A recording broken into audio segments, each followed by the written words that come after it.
बिस्मिल्लाहिर्रहमानिर्रहीम अस्सलाम वालेकुम ऑल डियर कैंडिडेट्स। होपफुली आप सब लोग खैरियत से होंगे। आप प्यारे व्यूअर्स, आज का ये हमारा वीडियो लेक्चर नंबर 3 है। एयरपोर्ट सिक्योरिटी फोर्स की टेस्ट प्रिपरेशन के पर्पस के लिए वेरी वेरी इंपॉर्टेंट और इन्फॉर्मेटिव वीडियो लेक्चर है। आप लोगों के पेपर के अंदर एग्जैक्टली इसी तरह के यही आप लोगों के एमसीक्यूज आएंगे, जो आज के इस लेक्चर के अंदर हम आप लोगों के साथ इंग्लिश के, मैथमेटिक्स के, जनरल नॉलेज के, पाकिस्तान स्टडी के तमाम पोर्शन के एमसीक्यूज डिस्कस करने वाले हैं। So let's start our today video. Students, हमारे पास क्वेश्चन नंबर 1 है आज की वीडियो का। अच्छा, इसमें ये वाले आप लोगों के जो है वो correct form of the word, ये वाला इंतहाई इंपॉर्टेंट है। सबसे ज्यादा जो स्टूडेंट को करिए जो है वो कंफ्यूजन होती है, वो इसके अंदर कंफ्यूजन होती है स्टूडेंट को। ठीक है, ये correct form of the word, ये वाले क्वेश्चंस मोस्ट इंपॉर्टेंट आप लोगों के लिए। इसके अलावा जो बाकी क्वेश्चंस हैं उनमें कुछ डिफरेंस है, वेरी वेरी इंपॉर्टेंट है सारे के सारे क्वेश्चन है। ठीक है, सबसे पहले वीडियो को लाइक कर देना है, चैनल पर न्यू आए हैं तो चैनल को सब्सक्राइब कर दें, साथ बेल आइकन के बटन को नोटिफिकेशन ऑल कर दें, ताकि आने वाली नेक्स्ट वीडियो की अपडेट सबसे पहले आप लोगों तक पहुंचती रहे। क्वेश्चन नंबर 1 को देखें। क्वेश्चन नंबर 1 ये है, which of the following word is the synonyms for happy? happy अब जो है वो वर्ड happy का मतलब होता है खुशी ना। happy का क्या मतलब होता है? खुश होना। ठीक है, खुशी, खुश होना, ये happy का मतलब होता है। ठीक है, अब यहाँ पर वर्ड पूछा हुआ है synonyms हमेशा याद रखें, एस से जो लफ्ज शुरू होते हैं synonyms का मतलब होता है सेम मीनिंग वाला। एंटोनम्स, ए से मतलब अपोजिट, ए मीन अपोजिट, ए से उल्टा समझ लें, एस से सेम मीनिंग वाला। ठीक है, सिनोनिम्स का मतलब होता है सेम मीनिंग वाला। अब खुशी का सेम मीनिंग वाला क्या हो सकता है? यहाँ पर पहले देखें, जॉयफुल, जॉयफुल का मतलब होता है खुशगवार, सैड का मतलब उदास, एंग्री का मतलब नाराज। उसके बाद नीचे बोर्ड आ गया। अच्छा, इसमें जो सबसे ज्यादा बाकी सब यहाँ पर टोटली डिफरेंट है, जो हैप्पी का बिल्कुल सिमिलरली है, मिलने जुलने वाला है, वो जॉयफुल है, मीन के खुशगवार, खुशी खुशगवार एक ही बात है। सेकंड नंबर के ऊपर आ जाते हैं इस क्वेश्चन के ऊपर। ये क्वेश्चन वेरी इंपॉर्टेंट है। द प्ले खालिजा by the student is acted, was acted, has been acted, had been acted. अब यहाँ पर आप लोगों ने correct form of the verb आप लोगों ने यहाँ पर चूज करना है, द प्ले। अब यहाँ पर फिर सबसे पहले आप लोगों ने ये देखना है कि ये कब की बात हो रही है, तो ये अभी की बात हो रही है। Is acted, the play is acted by the student. अब यहाँ पर हमने इज एक्टेड जो यूज किया, ये असल में इसलिए यूज किया है, ये क्या है? पैसिव वॉइस हमारे पास क्या है? पैसिव वॉइस है प्रेजेंट टेंस के अंदर। ये हमारे पास जो ये it indicate that the play in being perform are acted by the students, ये हमें बता रहा है ना, ये इंडिकेट कर रहा है कि स्टूडेंट क्या कर रहे हैं, खेल रहा है। तो यहाँ पर ये हमारे पास क्या हुआ, ये हमारे पास correct form of the word, passive voice की correct form of the verb है, और ये प्रेजेंट टेंस के अंदर है। ठीक है, क्योंकि ये हमें इंडिकेट कर रहे हैं, बता रहा है स्टूडेंट की परफॉर्म के ऊपर, परफॉर्मेंस के ऊपर बता रहा है। सो इस वजह से हमने इज एक्ट क्या किया है, इज एक्टेड यूज किया है। वाज, हैज बीन वो सारे के सारे यहाँ पर नहीं लगेंगे। इज एक्टेड अभी प्रेजेंट की बात है, डिवाइस के अंदर यूज हो रहा है। नेक्स्ट हमारे पास क्वेश्चन है, दिस इज माई बुक। ये तो सिंपल इज दैट, यहाँ पर बात जो आ जाती है माई बुक। यहाँ पर देखिए, दिस इज माई बुक, ये किताब मेरी है। अब अगर यहीं पर इसी सेंटेंस को मैं आप लोगों को कहूँ कि यहाँ पर क्या लगेगा, दिस बुक इज। अब आप लोगों ने मुझे बताना है कि यहाँ पर इसमें से कौन सा ऑप्शन करेक्ट आंसर कंसिडर किया जाएगा, माई, माइन, माइस, माइंस। ठीक है, आप लोगों ने बताना है, विद रीजन बताना है। ठीक है, रीजन बताना है कि यहाँ पर अगर माई लगाएंगे क्यों लगाएंगे, माइंस अगर लगाना है क्यों लगाना है, माइंस लगाना है, माइस लगाना है, क्या लगाना है, विद रीजन। आप लोगों ने क्वेश्चन नंबर 4 को, अगर आप लोगों को correct form of the verb आते हैं, सो आप लोगों के लिए वेरी इंपॉर्टेंट है, तो आप लोगों ने कमेंट बॉक्स के अंदर इसको लाजमी से एक्सप्लेन करना है। नेक्स्ट हमारे पास क्वेश्चन आ जाता है, शाह वलीउल्लाह बॉर्न, शाह वलीउल्लाह की जो है वो वलादत कब हुई, तो वो 1703 एडी के अंदर हुई है। ठीक है, ये वेरी इंपॉर्टेंट क्वेश्चन है, शाह वलीउल्लाह के रहमतुल्लाह के बारे में बहुत मरतबा पूछा जा चुका है। नेक्स्ट क्वेश्चन है, व्हेन किबला चेंज, किबला जो है वो कब चेंज किया गया, तो ये 2 हिजरी के अंदर किबला जो है वो चेंज किया गया। नेक्स्ट क्वेश्चन है, polio is cause by, polio की जो है वो किस वजह से रीजन बनती है, काज किस वजह से बनता है पोलियो, तो ये वायरस की वजह से जो है वो पोलियो का काज बनता है। स्टूडेंट, हमारी टेस्ट की क्लासेस स्टार्ट हैं। अगर कोई स्टूडेंट हमसे टेस्ट की तैयारी करना चाहता हो, हमारे दिए गए नंबर पर व्हाट्सएप पर हमसे रब्ता कर सकता है। कंप्लीट प्रिपरेशन विद गारंटेड इंशाल्लाह आपको करवाएंगे, और आपका टेस्ट पास होने की गारंटी देते हैं। आप लोग हमारे दिए गए नंबर पर व्हाट्सएप पर हमसे रब्ता कर सकते हैं। नेक्स्ट क्वेश्चन है हमारे पास, the capital of Nepal, Nepal का कैपिटल कौन सा है?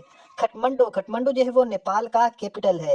याद रखें स्टूडेंट्स, ऑलरेडी मैं आप लोगों के साथ डिस्कस कर चुका हूँ। टॉप 20 आप लोग जो है वो क्रोम के ऊपर लिखें या गूगल के ऊपर लिखकर सर्च करें। टॉप 20 जो है वो कंट्री जिनके कैपिटल और जिनकी करेंसी के बारे में अभी तक मोस्ट टाइम जो है वो सारे एग्जाम के अंदर पूछा जा चुका है, उसको लाजमी से प्रिपेयर कर लें। 2 एमसीक्यूज आप लोगों के हो जाएंगे। नेक्स्ट क्वेश्चन है, round table conference was held in, गोल में इस कॉन्फ्रेंस जो है इनका इनकाद या मुनक्कद कहाँ पर मुनक्कद होती थी, ये तो ये लंदन के अंदर होती थी। नेक्स्ट हमारे पास क्वेश्चन है, इस्लामिक स्टडी का वेरी इंपॉर्टेंट क्वेश्चन है, फर्स्ट गजवा ऑफ इस्लाम, इस्लाम का पहला गजवा कौन सा है, तो गजवा अबवा जो है वो इस्लाम का पहला गजवा है। नेक्स्ट हमारे पास क्वेश्चन है, the largest part of human brain, इंसानी जो है दिमाग का सबसे बड़ा पार्ट कौन सा है, तो सिर्फ जो है ये इंसानी दिमाग का, ह्यूमन का सबसे बड़ा पार्ट है, ह्यूमन ब्रेन का। ओके, उसके अलावा ये मैथमेटिक्स के कुछ क्वेश्चन हैं। 1/9 सॉल्व द अबाउट, आप लोगों ने क्या करना है, इसको 1/9 आप लोगों ने 9 करना है। ओके, यहाँ पर पॉइंट लगाना है, यहाँ पर आप लोगों ने 0 उतार लेना है, यहाँ पर 1 9, तो ये 0.11 ही कंटिन्यू रहेगा, 0.111 हिसाब से ये कंटिन्यू ही रहेगा। तो स्टूडेंट उसके बाद इस तरह के आप लोगों के जो है वो questions most of the time paper के अंदर देखने को मिलते हैं। Price of 20 pencil is 400, find the price of 6 pencil. कह रहे हैं अगर 20 पेंसिल हैं उनकी कीमत है 400, तो आप लोगों ने 6 पेंसिलों की उसमें से कीमत फाइंड आउट करनी है। तो इस तरह के जो क्वेश्चंस है उसको सोल्व करने के लिए फर्स्ट ऑफ ऑल आपने क्या करना है, आप लोगों को जो सेकंड प्राइस सेकंड वैल्यू मिलेगी, सेकंड वैल्यू को आप लोगों ने डिवाइड कर देना है फर्स्ट वैल्यू के ऊपर, ठीक है। इसको हम डिवाइड करते हैं 400 आप लोगों ने लिखना है अंदर, इसको डिवाइडेड बाई 20 हम कर देंगे, ठीक है। अगर इस तरह करेंगे तो हमारे पास एक पेंसिल की कीमत निकल कर आ जाएगी, ठीक है। एक पेंसिल की जब कीमत निकल कर आ जाएगी, उस एक पेंसिल की जो कीमत होगी उसको 6 के साथ मल्टीप्लाई करेंगे तो हमारे पास जो है सारी पेंसिलों 6 पेंसिलों की कीमत निकल कर आ जाएगी। चाहे आपने फिर 10 पेंसिलों के लिए फाइंड आउट करनी हो, 13 के लिए, 15 के लिए, ठीक है। तो एक पेंसिल की कीमत फाइंड आउट करने के लिए इसको करेंगे 2 2 जार 4, उसके बाद 0 का 0 साथ आ जाएगा, उसके बाद एक 0 पर लगा लेंगे, उसके बाद एक 0 ये आ जाएगा, ठीक है। ये हमारे पास आ जाएगा, मतलब ये हुआ कि एक पेंसिल की कीमत क्या है, 20 रुपीज़ एक पेंसिल की कीमत है। कितनी है एक पेंसिल की कीमत, 1 pencil is equal to 20 rupees. एक पेंसिल की कीमत है 20 रुपीज़। अब ये कह रहे हैं 6 पेंसिलों की कीमत फाइंड आउट करें, तो ये एक पेंसिल की कीमत 20 रुपये, तो 6 अगर 6 की कीमत फाइंड आउट करनी है 6 के साथ मल्टीप्लाई कर देंगे, 6 सिफर सिफर 6 दूने 12, 120 रुपये हमारे पास क्या है, इसकी वैल्यू निकल कर आ गई है 6 पेंसिलों की। अगर यहीं पर आप लोगों से वो कह रहे हैं आप लोग जो है वो 11 पेंसिलों की कीमत फाइंड आउट करें फॉर एग्जांपल, या आप लोगों ने करनी है, अब एक पेंसिल की आपको कीमत का पता चल गया ना, एक पेंसिल की कीमत आपके पास 20 रुपए है, ओके। एक पेंसिल की कीमत क्या है, 20 रुपए है। अब आप लोगों को अगर कहते हैं कि 11 पेंसिलों की क्या कीमत होगी, तो आप लोगों ने ये फाइंड आउट करना है। आप लोगों ने सिंपल इज दैट 20 को क्या करना है 11 के साथ मल्टीप्लाई कर देना है, तो आपके पास इसकी एक सिफर सिफर 11 दूने 22, 220 रुपए आपके पास इसकी पेंसिलों की कीमत निकल कर आ जाएगी। सिंपल इज दैट ये है। एक ही इस तरह के क्वेश्चन होते हैं, और सेकंड नंबर के ऊपर इसके ऑपोजिट डायरेक्शन के क्वेश्चन होते हैं। एक दो क्वेश्चन में वो सोल्व करवा देता हूँ आप लोगों को, ताकि आपके माइंड के अंदर आइडिया हो जाए अगर इस तरह का क्वेश्चन आता है तो आप लोगों ने उसको किस वे में सोल्व करना है। उसके बाद कुछ बास टाइम आप लोगों के पेपर के अंदर इंटेलिजेंस के क्वेश्चंस भी बास टाइम शामिल होते हैं। इस तरह के हो सकते हैं जिस तरह हेग इज टू सॉरी हेन इज टू एग। जिस तरह जो मुर्गियां क्या करती हैं, मुर्गियां देती हैं हमें अंडे देती हैं, ठीक है। मुर्गियों का काम अंडे देना, या हमें वो मुर्गियां अंडे प्रोवाइड करती हैं, फराहम करती हैं, ठीक है। हेन मुर्गी को कहा जाता है। As similarly cow is to, कह रहे कि जिस तरह मुर्गियां जो है वो अंडे देती हैं, गाय का क्या काम है, गाय क्या देती है, गाय हमें मीट गोश्त देती है। ये मीट एक मीट मिलना, एक मीट गोश्त है, उसके बाद मिल्क देती हैं या मांस देती हैं, तो गाय हमें मिल्क प्रोवाइड करती हैं। स्टूडेंट के माइंड के अंदर ये भी आता है कि गाय से हमें गोश्त भी मिलता है, तो हमने आप लोगों ने रिजेंबल करना है जो लोगों ने फर्स्ट आपको एग्जांपल दो चीजों का कंपैरिजन दिया हुआ है। गोश्त तो मुर्गियों के अंदर भी होता है, मुर्गियों भी लोग यूज करते हैं, ठीक है। जिस तरह इन लोगों ने कहा कि हमें मुर्गी से अंडे मिलते हैं मीन के, ठीक है, जो वो हमें आउटपुट देती है, इसी तरह गाय से हमें आउटपुट क्या मिलता है, मिल्क मिलता है, दूध हमें देती है, ठीक हो गया। गोश्त भी देती है वो अलग कैसा, अगर वो मुर्गे का कहते हैं गोश्त देती है तो फिर हम भी वो कह सकते थे, इसको रिजेंबल कर सकते थे। उसके बाद नेक्स्ट हमारे पास क्वेश्चन है 2 3, उसके बाद देखें 4 5, उसके बाद देखें 6 7, उसके बाद देखें 6 7 के बाद क्या हो जाएगा 8 9 हमारे पास नेक्स्ट सीरीज हो जाएगी। अब यहाँ पर असल में ये है कि यहाँ पर जो इन लोगों ने फर्स्ट ऑफ ऑल इन लोगों ने हमें दी हुई है 2 2 डिजिट्स दिए हुए ना, ये 2 2 डिजिट्स हैं, जिस तरह 2 और 3। अब 2 का स्केयर लिए हुए यहाँ पर ये 4, और 3 का स्केयर लिया हुआ 9। अब 4 का स्केयर 16, 5 का स्केयर 25, इस तरह, ठीक है। स्केयर का मतलब ये है 5 का स्केयर 5 को 2 टाइम मल्टीप्लाई करना है, 5 मल्टीप्लाई बाई 5, 5 मल्टीप्लाई बाई 5 करेंगे तो हमारे पास 25 आ जाएगा, और 4 का स्केल लेंगे 16 आ जाएगा। इसी तरह हमारे पास यहाँ पर 6 6 के 36 और 7 49। हमारे पास जो नेक्स्ट पेयर हमारे पास आना है 6 7 हो चुका है, और अब हमारे पास आ जाएगा 8 और 9, 6 7, और उसके बाद हमारे पास है 8 और 9, 8 और 9 आएगा, और 8 का स्केल हमारे पास क्या होगा 8 8 64, 64, उसके बाद 9 में 81 81, ठीक है। ये हमारे पास ये 8 9 आ जाएगा, और नेक्स्ट हमारे पास अगले वाले 64 और 81 हमारे पास आ जाएंगे, तो ये इसका करेक्ट आंसर हो जाएगा। इस तरह से इसको हम सोल्व कर लेंगे। नेक्स्ट हमारे पास क्वेश्चन है जी, ये भी वेरी इंपॉर्टेंट क्वेश्चन है। 5x - 20 is equal to 5, find the value of x। आप लोगों ने x के लिए वैल्यू फाइंड आउट करनी है, बिल्कुल इजी है और सिंपल वे में डिस्कस करेंगे।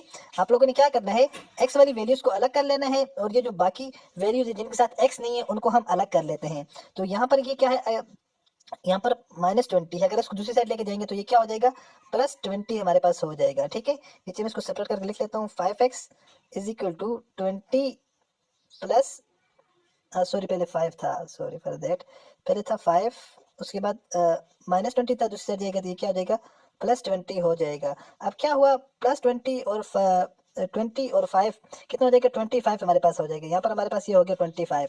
हमारे पास पीछे देखिए, पीछे क्या है, 5x है। अब इन दोनों को 5 के साथ हम डिवाइड कर देते हैं for the value of x, x की वैल्यू को सेपरेट करने के लिए।